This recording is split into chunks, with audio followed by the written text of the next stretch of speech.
Oh my goodness. Puppies. So cute. This is Rizzo's puppies. I'll be taking Mama Rizzo in about a week or so. But her cute babies are growing up quickly. Oh, hi there. Hi, sorry. Hi, and welcome to Dog Fostering 101. I'm Jackie Adams, foster mom and learning and development professional.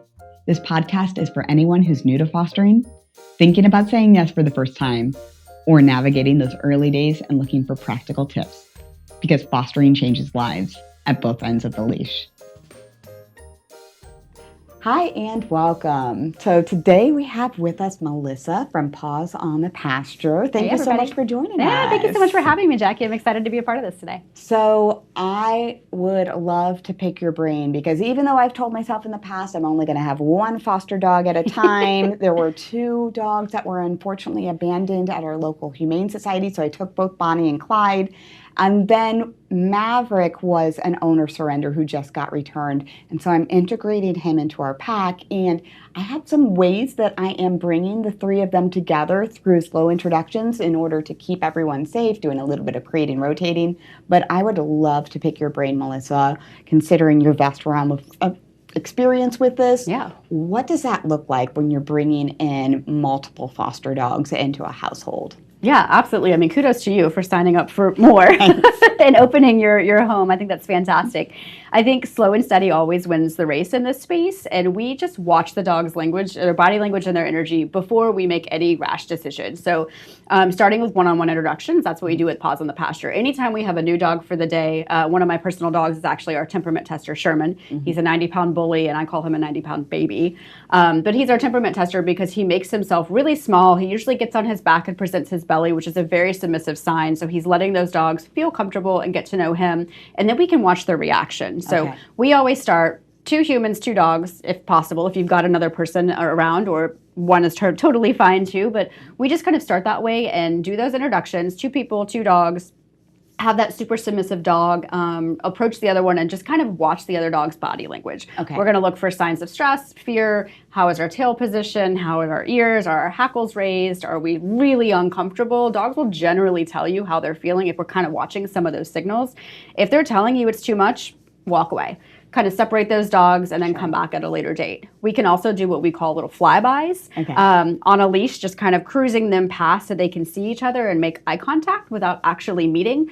That will again show you some signs of body language. Are we excited? Are we wanting to play? Are we really anxious? Or are we nervous? Again, is our tail tucked between our legs? Are our ears really low? Just kind of watching some of those body signals to understand how that dog is feeling. Yeah. So what happened when I brought in Maverick is it got explosive. And thankfully I was like considering its foster dogs ready for the possibility of this. So what I had done in advance is I had created Bonnie and Clyde in advance. I brought Maverick in just for their like a little bit of seeing, a little bit of smelling. But I thought Clyde being the other male would respond to this. But it was actually Bonnie who just lost it. And my thought is maybe they're feeling a little bit territorial since they had been abandoned. And unfortunately, it's really sad. But their nails are broken. They have broken canines. Their incisors are nubs. So these dogs are coming from a rough space that they probably didn't know safety and security as well. And maybe they're feeling a little bit territorial. And so what I'm working through now, and I'd love your feedback on this, is I am crate and rotating them. So if Bonnie and Clyde are loose, then Maverick is in a crate and vice versa. And then what I'm getting them to do is try to get positive affirmations when I get them near each other. So I have them all sit. They get like high quality treats when they're doing that. So I'm not integrating them together at all based on how stressed they seem to be responding to the situation and just adjusting back and forth. And sometimes I have them both created. But that's just like... And I don't know if it helps or not, but soothing music in the background, that like little spa. So, does it help? Yes, absolutely. We always have music playing in our kennel room. We have classical or jazz or something just to soothe the room. So kudos to you for that. Absolutely keep that up. Good. And then I think with having them both crated sometimes, and then I'll take Maverick out to run club tonight. The other two are a little bit more senior, so not too senior though, 5 and 6, but they just don't seem to need as much exercise versus Maverick seems like he's got tons of like husky style cattle dog energy. Oh yeah. And so I think getting him out and then just continuing in this manner until we just get the whole household to take it down a few notches and then maybe try to integrate their walk. Is that the right steps to take? What you're doing is absolutely perfect. The one thing that I love that you're doing is using your crates. A lot of people have this common misconception that crating their dog is terrible. I don't want to put them in the crate. I don't want to confine them in a space. What you are doing is providing them safety and security, which they previously may not have had. So giving them that opportunity to have a space where they can truly feel safe and retreat is great. Giving them freedom to roam separately, I think, is awesome. So they're going to have the opportunity to see the other dog roaming throughout the space from their crate and understand that that's something that they want to look forward to, too, when they have that outdoor time, whether it's inside or outside. But I think keeping them separate is great and allowing them some time to truly, like you said, let's get the house into a zen space and an energy where everybody feels comfortable before we try to introduce again. We never want to force it. Just like humans, dogs don't like everybody that they meet. I love you, but I've been starting to do a 4-H dog club, and that is exactly what I told the group yesterday, is that I used to have this assumption that their dogs are going to get along, they're going to run around, they're going to play. And then I'm like, why would we make these assumptions about dogs when we know that I'm not going to be everybody's cup of tea, nor do I need to be, and that's just fine. I told them, peaceful coexistence is the goal in the beginning. And then if they end up bonding, beautiful. That's great. But I don't require that, but I do require peace in my household. Yeah, peace in your household for sure. Dogs read energy. They read our energy. So keep doing what you're doing. I think the next step would be a pack walk. And so having one of your interns, me, I could come over and help out and just do some walks side by side, 6 feet of separation, just so we can see each other and see if we're really showing signs of anxiety or stress, or if we're comfortable, we're cool, we can do some walks and then eventually maybe do a reintroduction. Yeah, and I've heard with parallel walking that the main goal is mostly kind of ignoring each other, which sounds, again, weird and bizarre until you think about, like, you just want to keep everything calm and keep it from escalating. Absolutely. Walking side by side and completely ignoring each other is actually a really good sign. It means that I'm comfortable in my space, I'm comfortable with my handler, whoever's walking me, I'm enjoying being outside, stopping to sniff, giving the dog an opportunity to truly enjoy that space and that opportunity. They don't have to be engaged with another dog. That's actually a great thing. Okay. Now, I've heard from some people that sometimes when you bring females in with other females, that can be where it's tricky versus males with males. By the way, I'm stating this in generalities. Yeah, for sure. I understand. Let's say that there can be a tendency. Absolutely. So is that correct? Because I don't have a ton of experience in that. So can you tell me what you've seen? Yeah, I call it girl code. Sometimes the girls just don't like other girls. And so sometimes you're safer by introducing a female to a male and watching their interaction and their body language. I don't know the science behind it. I don't know why they do it. But a lot of times it's just like these little girl fights. And they're like, I don't like her vibe. I don't like her energy. I don't want any part of that. And they get territorial, like you mentioned, that kind of happened earlier in the introduction with Bonnie. But that can happen. They could be protective of their space. They could be protective of their litter mate. They could be protective of their food, especially in a circumstance where you're bringing a new foster into your home and they don't know when they're going to get their next meal. They could be so protective of that, and that could cause some stress and anxiety. Yeah, and it was interesting to observe her afterwards, because she was so bombastic when he first came in that I thought she was going to attack him. And yet when I got him in a crate afterwards, I noticed Bonnie was avoiding that entire side of the house. She wasn't going anywhere near. She was kind of hunched over, trying to make herself smaller. And I was like, oh, girl, you were scared. Yeah. You were nervous. And so just trying to quiet things down, but just observing like how she reacted versus how she's actually feeling and what we can do to take next steps. Yeah, absolutely. I mean, I'm sure you've done some research on this, but most dogs bite out of fear. Yeah. They're not biting because they want to intentionally harm somebody. They're biting because they're truly scared and they feel like that's the only thing they can do in that situation to protect themselves. So that might have been what her reaction was, of just thinking, I'm fight or flight mode and I've got to protect myself. Yeah. Oh, sweet girl. So with respect to it, sounds like we're taking the right steps. Good to know that, just to continue on what we're doing. What else can we learn? Because since you run a boarding, you have probably got to have all kinds of things that I can just keep in mind when I am introducing dogs to people, or all sorts of situations that come up, whether it's, and by the way, I'd love to hear anything related to safety. I'm being an engineer, we always say safety first, so I'd just love your input. Absolutely. So we try to use something you can use in your house as a baby gate. We actually have gates or chain link fences at our property, so you can put a dog on either side and safely introduce them and watch their body language. If a dog seems genuinely interested in that dog and they want to play or they want to engage, they're going to show you those signs. Mm-hmm. If they are terrified or they are wanting to escalate or to get into something that we don't want to be involved in, they will show you those signs. So doing that safely with a barrier between the two dogs is a great way to do that. Or those pack walks like we talked about. Another thing that we have found really, really successful is just doing in a larger space on leash, again, if you're not necessarily walking them, but just letting them see each other from across the yard and having a separate space that works for them so that you can do this in your backyard, right? If you've got plenty of open space, dogs appreciate having a space that they can go to that is theirs, that doesn't put them in a situation where they feel like they have to be fearful or run. Sure. That has been really great for us. I think some of the other things that we do is just really slow and steady. A lot of times people rush these decisions, or they're like, okay, I've got this foster dog that I'm bringing in and I've got my pack and I've got to just like make sure they all get along. Yep. What that does is just adds more stress to everybody, the existing dogs in the home and then that new foster. So slow and steady is always going to win the race, and giving everybody time to decompress. When we bring a new dog into the kennel, the first thing we don't do is introduce it to another dog. We let that dog come in. We let them into their kennel, let them get settled, we call it, and just kind of relax. Then we put them out into what we call our play yard. For how long do they get settled? I would say probably 20 minutes. Okay. Yeah, just let them have some time to relax, and then we let them explore the yard by themselves. No other dogs present. We just want them to sniff because there are a lot of smells. Okay. We have sometimes up to 40 or 50 dogs in the building, so we want to make sure that everybody feels comfortable and they have time in the yard by themselves just to sniff, get settled, smell all of the things, all the wagons, all the things that dogs have peed on, and truly feel comfortable. And then we put them back into their kennel and let them relax again.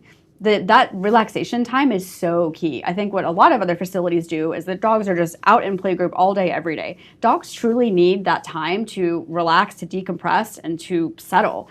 And sometimes dogs don't know how to do that on their own. So giving them that opportunity and that space to go back into your kennel, have a little bit of rest time, and then we'll re-engage, after 20 or 30 minutes. And that's when we would do introduction to another dog. Somebody we know is super submissive, passive, who's going to be a great intro. Not rush. Some dogs are just really, really rude when they do their introductions. Oh, okay. Oh, I've had some of those. Oh, yeah. I've had dogs jump on dogs and on their faces, and that's just like a hello, hi, how are you doing? And that's not how you would greet somebody, right? So we try to make sure that when we're doing those introductions, we pick a dog that we truly know, like Sherman, my baby, who is just super calm and passive. He's just going to be like, whatever, come sniff me. I just want to be calm. I'm going to allow you the space that you need to sniff me and feel comfortable. So it's hard when you have a new dog, right? Because you don't know their traits. So we're very fortunate in the kennel environment where a lot of our clients come who are regulars, and we know, hey, if I've got Annie Mae here today, I know I can put her with any dog because she's super submissive and she's not going to react if a dog jumps on her head like some of these dogs do. So it's really just taking the time to understand that dog, learn their behaviors, learn what makes them tick, learn what makes them uncomfortable, learn what makes them happy, and kind of feed off of those situations. It's interesting what you said. I suspected it before about, you mentioned that some dogs can get like overstimulated just by being in play mode all the time. And I have had that issue with some of my previous foster dogs, Simon and Pop-Tart. I was doing doggy daycare with them, and it seemed like they were just doing complete play while they were there. It seemed like they were getting overstimulated, and then it almost like they were tired afterwards, but sometimes they weren't as tired as, like, so it was just like full throttle all the time. And I think, I don't know the science behind this, I can't say this factually, but I think it actually like made them more anxious then because they got used to everything being go, go, go all the time, and then they just had a harder time settling. And that seemed to build upon itself over time, which is interesting to say that you might purposely then designate areas of mixing that up so that the dogs aren't driven to that, type of behavior. Absolutely. Some dogs don't know how to self-regulate. They're like the life of the party. They're like, oh my gosh, all my friends are here. There's a swimming pool. There's toys. There's balls. I just am having the time of my life. and they don't know how to regulate and say, okay, just like us, if I went and ran a 5K right now, I probably need to relax afterwards. Dogs don't necessarily have that same stamina. They're like, okay, I'm just going to go, go, go. I think you talked about this on your puppy podcast, right? The puppies are going to continue to go until you force them to stop and have that reset, have that rest time in your crate or in your kennel, and have an opportunity to recharge. Yeah. A lot of dogs don't know how to do that on their own. So it's our responsibility to step in and say, all right, we can see that this dog really needs a break. Let's give them that opportunity. And that's so great to hear about a boarding place to do that, because I've definitely talked to my adopters about that. Some of my adopters, and I get the most amazing adopters and I love it, but it can be also a learning point for them too, because they might not have rescued before, et cetera, or we all have raising our dogs in different ways. Sometimes it's nice to hear another way, but I've had people say to me, oh, they're going to rule this house and they'll live the best life, et cetera. And I've mentioned to them, just a thought, something to keep in mind. If you let them rule this house, they are not going to be self-regulated. And so that might actually increase their anxiety, versus if you try to continue on, you don't have to do everything that I do with them. Right. But if you continue some of these habits, I wake up, I make my coffee, they're going to be calmly in their crates, because they are not always going to be the number one. And that gets them used to not always having to be the number one. Right. And so it sounds like having a boarding partner who understands those setups creates a very good partnership, so that it doesn't cause confusion. Just some way similar to children. I know dogs are not the same, but at the same time, there are some similarities. Structure in a home is so great. I think, letting your dog run your house is not the way that it should be. We are supposed to be the one who's saying, all right, I'm going to set the tone here. I'm going to make sure that you're safe, that you're fed, that you're comfortable, and that you have time for play. I think one of the other things that we see often is that people have their dogs and they sometimes view them as this like fun accessory, and it's my baby and I love them so much, but they're not necessarily taking the time to engage with their own dog. Play tug with your dog. Take your dog out in the backyard and throw the ball for them. That's what we do when they're with us. If we have dogs who aren't necessarily socialized and can't be with other dogs, we throw the ball for them. There's so many things that you can do to truly play with your dog and give them that, enrichment opportunity without just, putting them in the backyard. So I think structure is key. Making sure that they have that routine. Routine is great, but that doesn't mean that your dog has to eat every day at 7 o'clock in the morning. I tell my boys, you'll eat after all of my customers' dogs are fed. So clients' dogs first, and that might mean 8 o'clock. If I've got a lot of dogs, it might mean 8:30 or 9, but my dogs will eat when it's time for them to eat, and it's not always going to be the same time every day. Okay. But again, allowing yourself to run your household and not necessarily be, having your dogs in charge, I think that makes 100% sense. And one of the things that I really liked from my discussion with you when I came out to your site, and even you mentioned it here in this conversation, is you being so purposeful and intentional about limiting the number of dogs on site. Can you talk a little bit more about that, please? Yeah. So as a girl with 3 correct postures, who said that she'd only have one, but go ahead, please. No, listen, when we opened Paws on the Pasture, I asked my husband, how many dogs am I allowed to have? And he said, Mel, you can have 2 dogs and you can play with all of the clients' dogs every day. And so that's been my answer. But we keep our play groups small very intentionally. Dogs can get overwhelmed just like we can get overwhelmed. If I'm in a crowd of people, I might be like, wow, I'm trying to talk to Jackie, but I'm also seeing these folks over here. So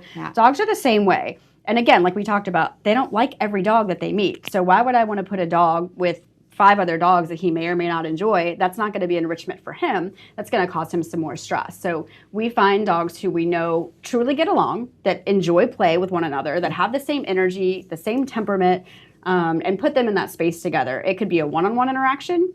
We never do more than 4 to 6. So 4 to 6 is kind of our sweet spot of saying, all right, these 4 dogs can really enjoy pool time, or they can really enjoy the ball launcher 3000 that sends the balls 50 feet over the fence that I have to go get sometimes. But yeah, we just try to understand what's going to make that dog tick and have the most, enrichment time with us while they're there for daycare, and put them in groups intentionally and purposefully that they're going to thrive in. Wonderful. Mostly you're a fountain of knowledge. So we've covered slow introductions. We've considered that socialization of the dogs, and we've talked about the enrichment. Is there anything else as we're wrapping up this episode that we should keep in mind? Yeah, I think one of the recommendations that I would make to somebody who's new to fostering and they're like, hey, what do I need? What's an opportunity for me to socialize my dog? I think a lot of people are like, oh, take your dog to a brewery. There are so many dog-friendly places that you can just give your dog some exposure to something new without, a lot of added stress. Home Depot, Lowe's, some coffee shops. There's different things that you can do and take your dog out for a little afternoon adventure, give them some exposure to something new, a new environment, something a little bit challenging, but not taking them to a dog park where they might be completely overwhelmed with 50 other dogs.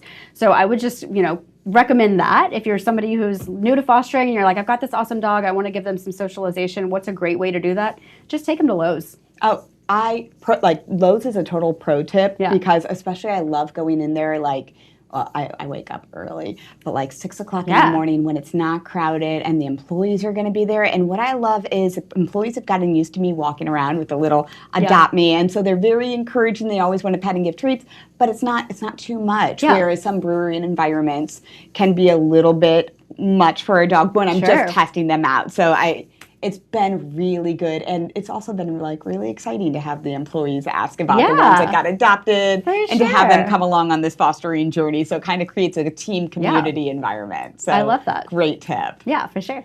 Thank you so much for joining us today. Absolutely. Thanks for having me, Jackie. Thanks so much for joining us for this episode of Dog Fostering 101, everything I wish I knew when I began fostering. This episode was edited by Make Your Day Richer. If you enjoyed it, please be sure to follow us and check us out on Facebook and Instagram. Now go cuddle a pup and have a great day.